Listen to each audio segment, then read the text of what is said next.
Olá pessoal, no último vídeo então nós tratamos do tema da Or Ein Sof.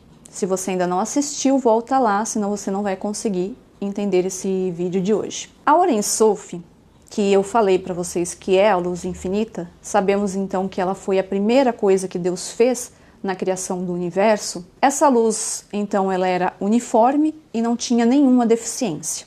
Ela era totalmente perfeita. E o Criador, como um ser infinito, ele criou o infinito. A gente falou que não existe um vocabulário para falar da Or Ein Sof.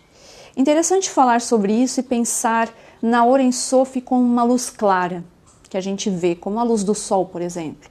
Mas é exatamente o contrário, porque tudo está oculto.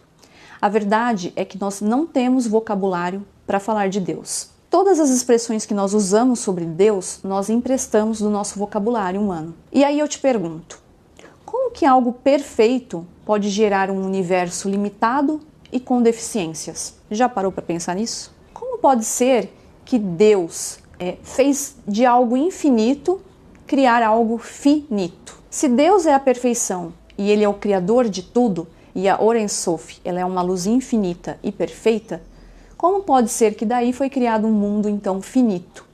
E aí entramos no tema que nós viemos falar hoje, que é o Tzimtzum. A ideia desse fenômeno é você ter exatamente isso, fazer algo infinito se tornar finito. Deixando claro que aqui nós não estamos falando do Big Bang, tá? Então existia essa luz infinita que Deus criou e através dela ele criou esse mecanismo que nós chamamos de Tzimtzum, um termo muito conhecido na Kabbalah. O Tzimtzum é uma contração dessa luz infinita.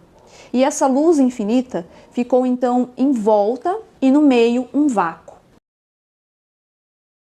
E o que significa esse vácuo? Ele é a origem da criação de algo imperfeito. Não temos como entender isso a nível humano, tá, gente? Nossa mente é muito limitada para isso. Deus, ele está acima do tempo e do espaço. Lembra que eu falei isso? Nós estamos presos a esse tempo e esse espaço. Por isso não conseguimos conceber a ideia de que Deus foi, é e será. Como pode isso? E eu te pergunto, Deus já sabe o que eu vou fazer? Deus já sabe o que você vai fazer? É claro que sabe, mas não é porque Ele é infinito, é porque Ele está acima do tempo. Então existem conceitos que nós podemos chegar o mais próximo possível, mas nunca vamos conseguir alcançar o verdadeiro significado daquilo.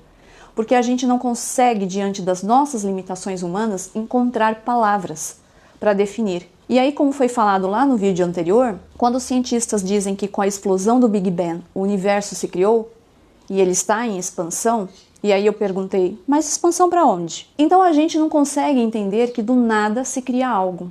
Esse vácuo é que permitiu a criação dos mundos limitados, a criação do mundo imperfeito no qual nós vivemos. E aí eu posso citar como exemplo quando a gente quer explicar o que é o amor. E eu te pergunto, o que é o amor para você? E aí você pode ter passado aí por uma experiência de um grande amor, mas quando você tentar explicar isso para outra pessoa, você se limita. Mas por quê? Porque as palavras limitam.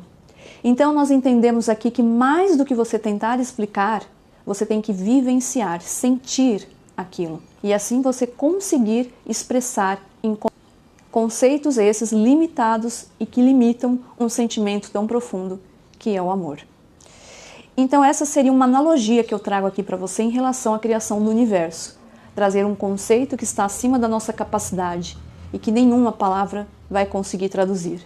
Um conceito que de alguma forma conseguimos ali entender dentro das nossas limitações humanas. E esse seria o exemplo então da contração da luz. Então mesmo que nós revelemos esse amor, nunca conseguiremos fazer por completo. Sempre haverá uma parte oculta.